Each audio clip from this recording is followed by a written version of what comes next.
ये घटना 2017 की है और मैंने इसे खुद नहीं झेला बल्कि एरिज़ोना के टोंटो नेशनल फॉरेस्ट में काम करने वाले एक retired forest ranger mark H की पोस्ट से पढ़ा था, जिसने रेडिट पर लिखा था कि वो ये सब इसलिए बता रहा है क्योंकि अब वो नौकरी में नहीं है और अगर वो चुप रहा तो शायद अगला शिकार कोई और होगा। मार्क के अनुसार वो 12 साल से जंगलों में पेट्रोलिंग कर रहा था। खोए हुए हाइकर्स ढूंढना, अवैध कैंप्स हटाना और रात में सेंसर चेक करना उसका रोज का काम था। लेकिन 14 अक्टूबर की रात कुछ अलग थी। रात करीब 1:40 पर उसे रेडियो पर एक कॉल मिली जिसमें एक आदमी की आवाज़ थी जो बहुत शांत थी और बस इतना कह रही थी, help, I am hurt near mile marker 17। Location अजीब थी क्योंकि वहाँ कोई ऑफिशियल ट्रेल नहीं था।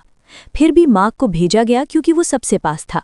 जैसे ही वो वहां पहुंचा उसे कोई इंसान नहीं दिखा, लेकिन जमीन पर खून था, ताज़ा, और पैरों के निशान थे जो किसी घायल इंसान जैसे नहीं बल्कि किसी ऐसे प्राणी के थे जो 4 पैरों से चल रहा था और फिर अचानक 2 पैरों पर खड़ा हो गया हो।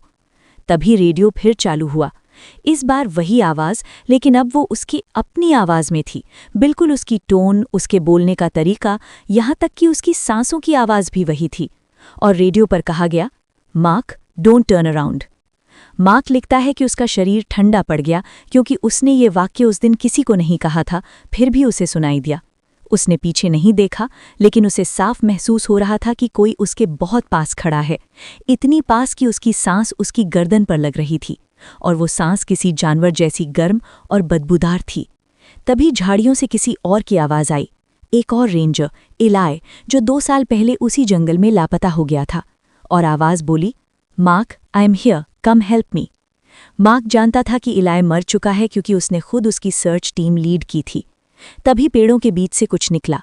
वो पूरी तरह इंसान नहीं था, लेकिन जानवर भी नहीं। उसकी टांगें हिरण जैसी थीं, धड़ इंसान का, और चेहरा जैसे किसी ने इंसान का चेहरा गलत तरीके से पहन लिया हो। आंखें बहुत नीचे थीं और मुंह ज्यादा चौड़ा। और सबसे डरावनी बात ये थी कि वो प्राणी बोल नहीं रहा था, वो यादें इस्तेमाल कर रहा था। मार्क की माँ की आवाज़, उसके बेटे की हंसी, उसकी पत्नी का नाम, सब कुछ, ताकि वो पलट जाए। लेकिन मार्क ने अपनी ट्रेनिंग याद रखी।